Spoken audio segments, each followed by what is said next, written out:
In a heartbeat, a routine mission can turn into a survival situation in enemy territory. You can find yourself miles from friendly forces with little or no survival equipment, and the enemy is looking for you. With basic survival and evasion skills and a strong will to survive, you can live for days, weeks, or months in any terrain.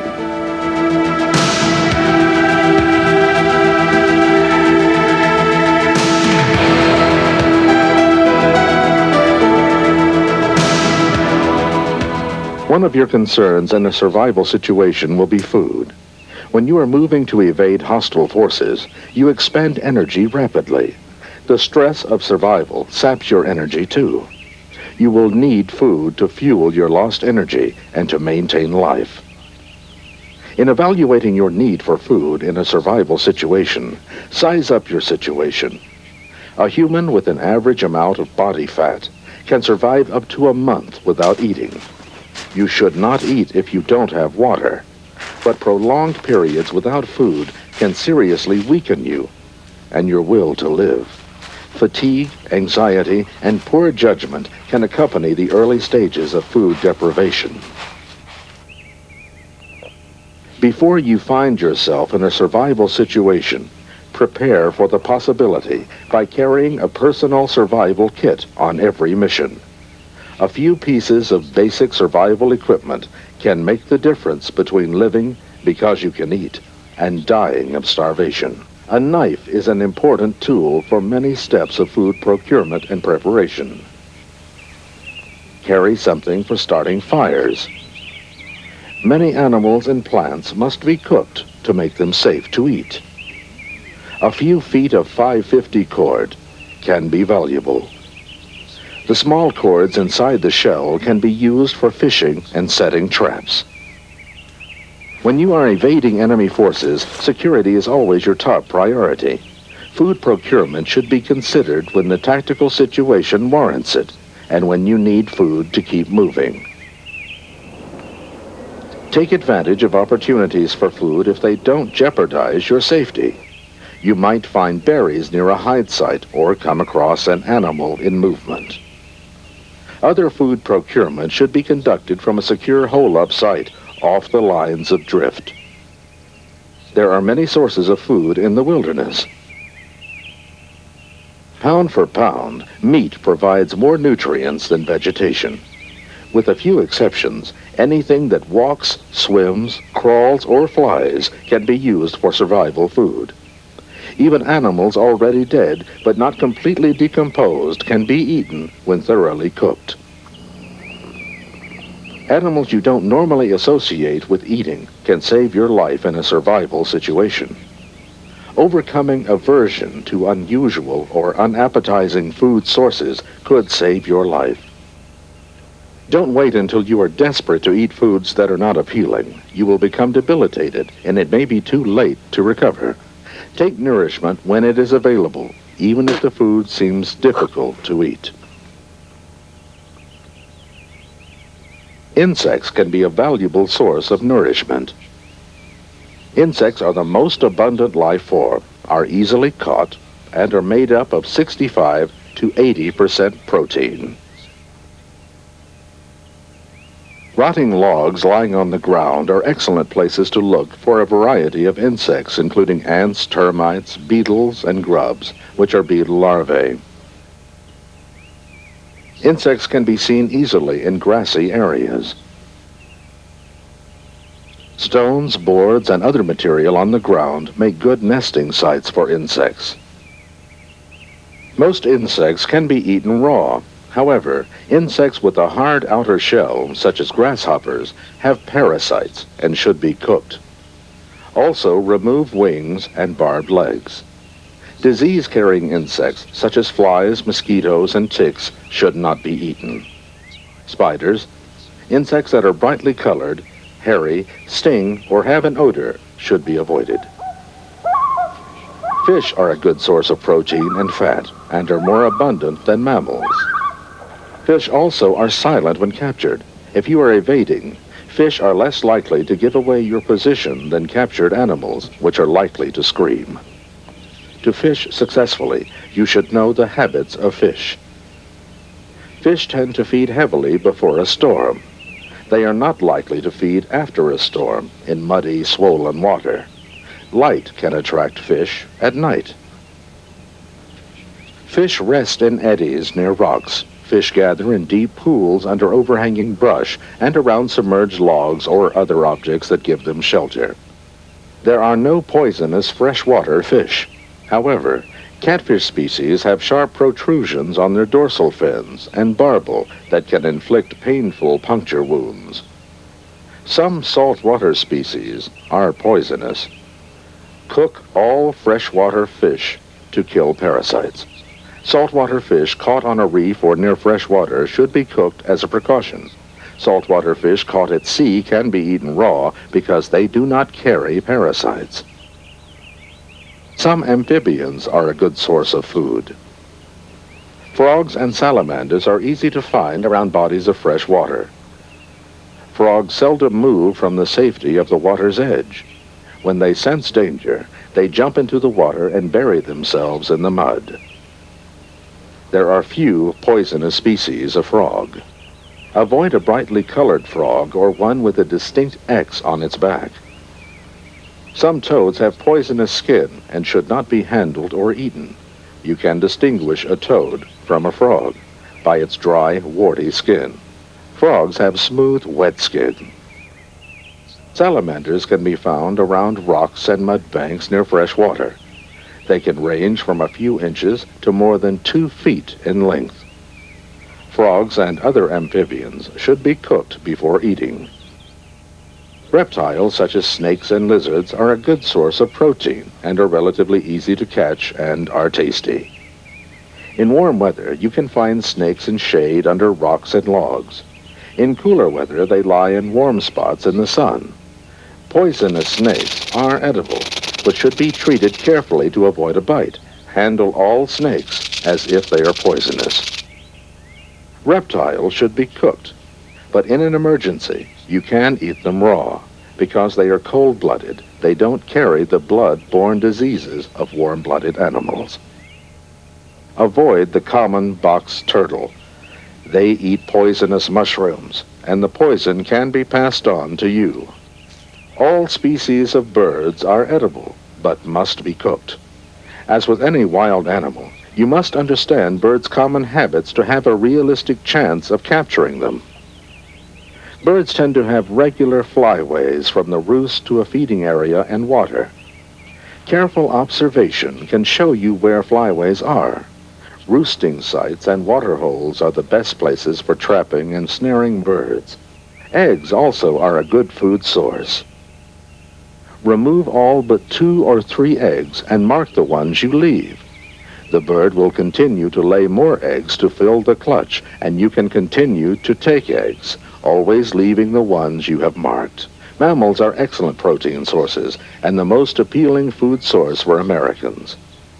All mammals are edible, but must be cooked to destroy blood-borne diseases. You must exercise care when trapping mammals in an evasion situation. The enemy may detect traps or snares on land. Also handle mammals with care. Nearly all mammals will bite in self-defense. In a survival situation, unless a good opportunity to procure large game presents itself, you should concentrate on more abundant small animals. In an evasion situation, when the sound of a gunfire could reveal your position and endanger you, trapping or snaring wild game is preferred for procuring animals.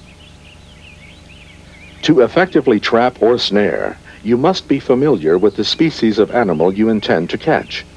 You must be able to construct an appropriate trap for the animal you want, and you must not alarm prey by leaving signs of your presence. There is no one trap that is right for all animals. You must determine what species are in a given area and set your traps with those animals in mind. To find out what animals are in an area and where they are, look for runs and trails, tracks, droppings, chewed or rubbed vegetation, nesting or roosting sites, and feeding and watering areas. Position traps and snares where there is evidence of animals.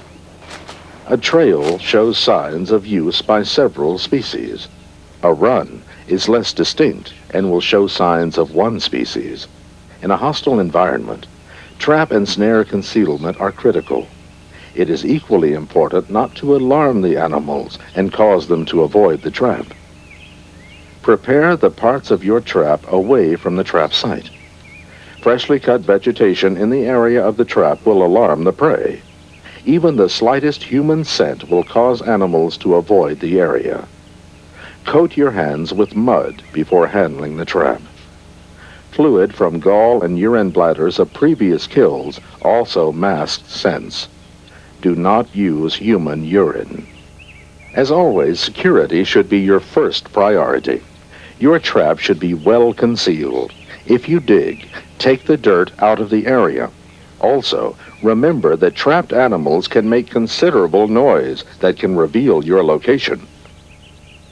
When the trap is set in position, camouflage it as naturally as possible to prevent detection by the enemy and to avoid alarming the prey.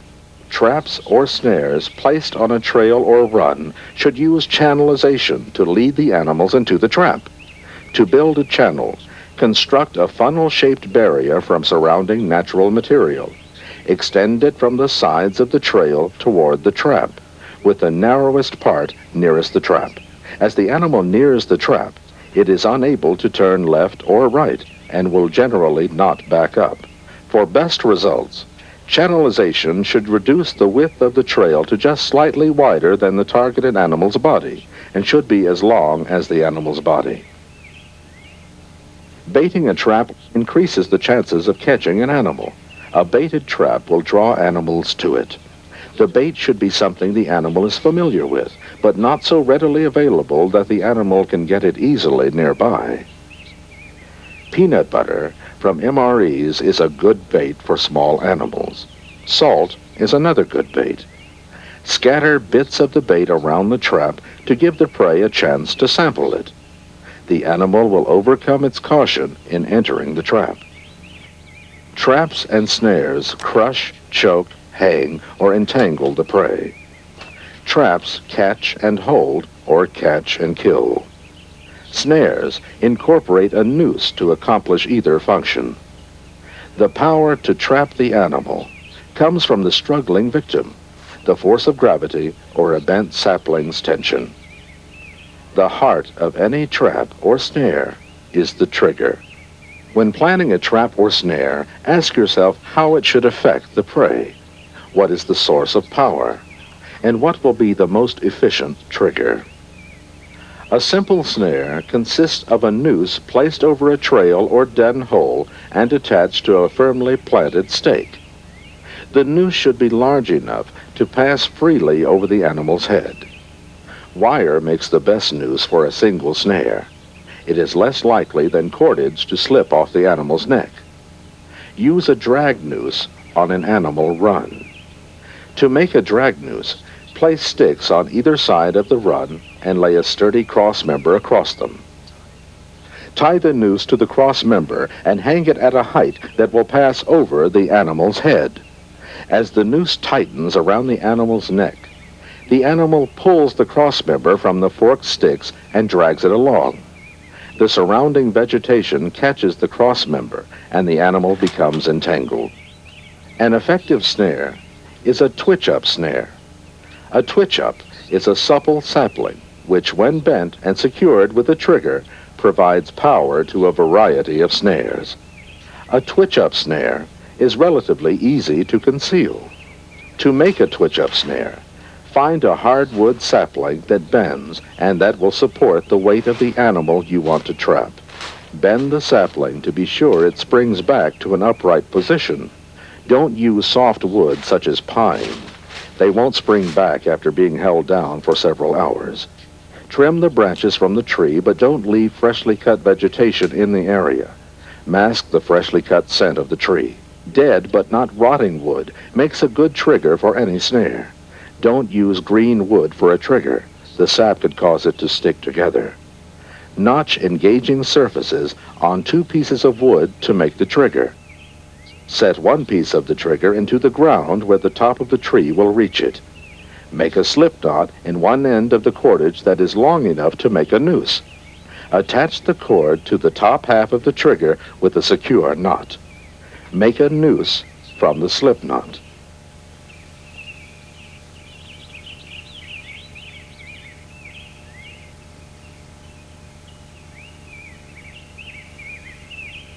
Prop the noose on small twigs so it hangs over the trail at head height for the animal you are trapping. The twitch-up snare should spring with only a slight tug against the noose. The twitch-up snare will hang the animal. Channelize the trail. The Chippewa bird pole is a snare used by Native Americans for centuries. The best spot for the Chippewa bird pole is a relatively open area, away from tall trees. For best results, place it near feeding areas or watering holes. Cut a main pole of non-resinous wood about 6 or 7 feet long. Sharpen the other end to a point. Drill a hole 1 to 3 inches from the top. Square off one side of the hole. Select a stick 4 to 6 inches long and shape it so that it almost fits into the hole. This is the perch. With the pole planted in the ground, pointed end up, tie a weight about equal to the weight of the targeted species to a piece of cordage. Pass the free end of the cordage through the hole and tie a slip noose that will cover the perch. Tie an overhand knot 1 inch behind the noose. Allow the cordage to slip through the hole until the overhand knot rests against the pole and the bottom of the perch. Spread the noose over the perch, making sure it drapes over both sides. When the bird lands, the perch will fall, releasing the overhand knot and allowing the weight to drop. The noose will tighten around the bird's feet. If the weight is too heavy, it will cut off the bird's feet and allow it to escape. A squirrel pole is an effective snare in an area with a lot of squirrel activity. Lean an 8 to 12-foot pole against a tree that squirrels use. Attach several wire nooses along the sides of a long pole so that a squirrel going up or down the pole will have to pass through one or more of them. Position the nooses about 1 inch off the pole. Put the top and bottom nooses about 18 inches from the top and bottom of the pole to prevent the squirrel from getting solid footing that would allow it to chew through the wire. Squirrels running up and down the pole will get caught in a noose, fall from the pole, and strangle. You can catch several squirrels on the same pole. Use a treadle snare against small game on a trail. Dig a shallow hole in the trail. Then drive the forked end of a stick into the ground on each side of the hole on the same side of the trail. Position 2 fairly straight horizontal sticks so their ends engage the forks. Tie one end of some cordage to a twitch-up or a weight suspended over a tree limb. Form a noose in the other end that will cover the entire hole and attach the trigger stick. Place the trigger stick against the horizontal sticks and route the cordage between the sticks. Adjust the bottom horizontal stick so that it barely holds the trigger. Place several sticks over the hole so one end is resting on the lower horizontal stick.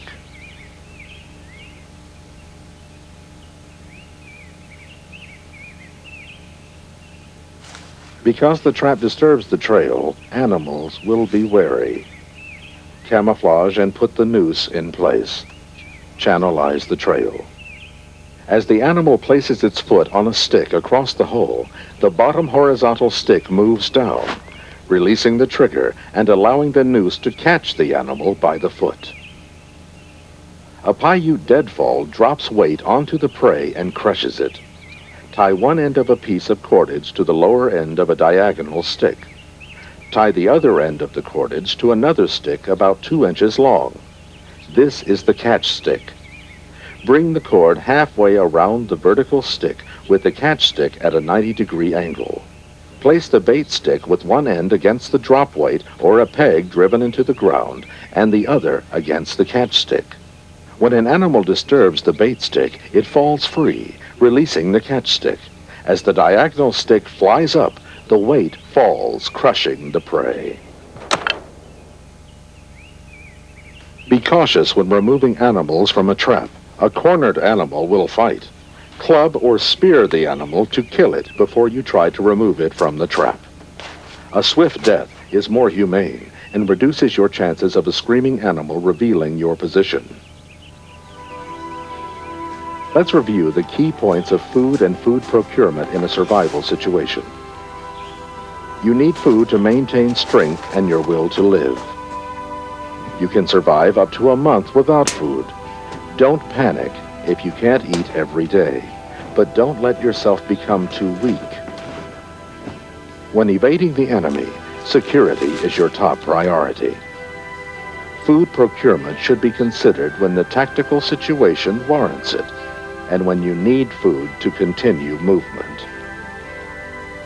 Overcome aversion to unusual foods early. It could save your life. Almost anything that flies, crawls, swims, or walks can be eaten. For successful trapping of animals, know their habits. Food is important to survival. It gives you the nourishment you need to keep moving and to make good decisions. It strengthens your will to live, which is your most important ally. Not bad, Sergeant.